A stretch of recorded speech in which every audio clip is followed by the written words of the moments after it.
రాష్ట్ర SC commission chairman KS Jawahar Thurpu Godavari జిల్లా పర్యటనలో భాగంగా బుధవారం ఉదయం రాజమండ్రి ఆర్ఎన్బి అతిథి గృహంలో ఎస్సీ ఎస్టీ ఉద్యోగ సంఘ నాయకులు మరియు ప్రజల నుంచి వివిధ సమస్యలపై అర్జీలు వినతిపత్రాలు స్వీకరించారు.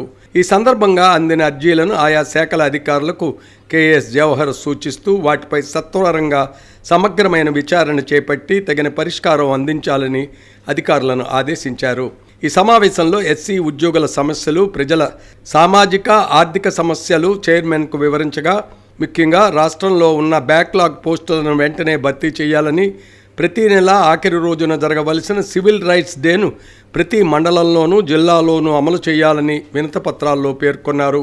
అలాగే ఎస్సీ వసతి గృహ విద్యార్థులకు మెస్ ఛార్జీలను పెంచాలని, దాదాపు 600 ఎస్సీ వసతి గృహాలు ప్రైవేట్ భవనాల్లో కొనసాగుతున్న కారణంగా విద్యార్థులు తీవ్ర ఇబ్బందులు ఎదుర్కొంటున్నారని, తప్పనిసరిగా శాశ్వత భవనాలు నిర్మించాలని కోరారు. ఎస్సీ వసతి గృహాల్లో సిబ్బంది కొరత అధికంగా ఉందని, పదవీ విరమణ చేసిన వెల్ఫేర్ ఆఫీసర్లు, అటెండర్లు, కుక్ పోస్టులు, నూతన ఖాళీలను వెంటనే భర్తీ చేయాలని వినతిపత్రంలో పేర్కొన్నారు.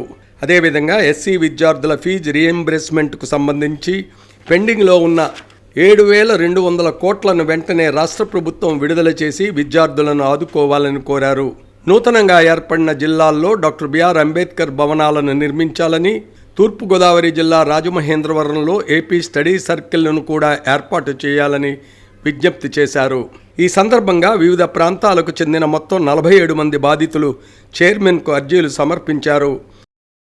ఆ సంకల్పానికి ఈరోజు ప్రత్యేకంగా ఒక 5 సభ్యులు కూడా పిన్నెల్లి అనే గ్రామం కూడా వెళ్ళారు. గురిజాల వెళ్ళి అక్కడ పిన్నెల్లి గ్రామంలో జరుగుతున్నటువంటి సంఘటనలు, ఆ సంఘటనలో యథార్థ పరిస్థితి కానీ, అదేవిధంగా ప్రధానంగా అక్కడ జరుగుతున్నటువంటి విషయాలన్నీ కూడా మాట్లాడేటటువంటి పరిస్థితి ఉంది.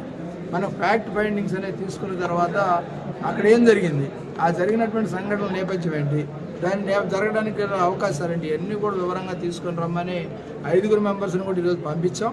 అవి వచ్చిన తర్వాత కూడా వాటి విషయాల్లో మాట్లాడతాం.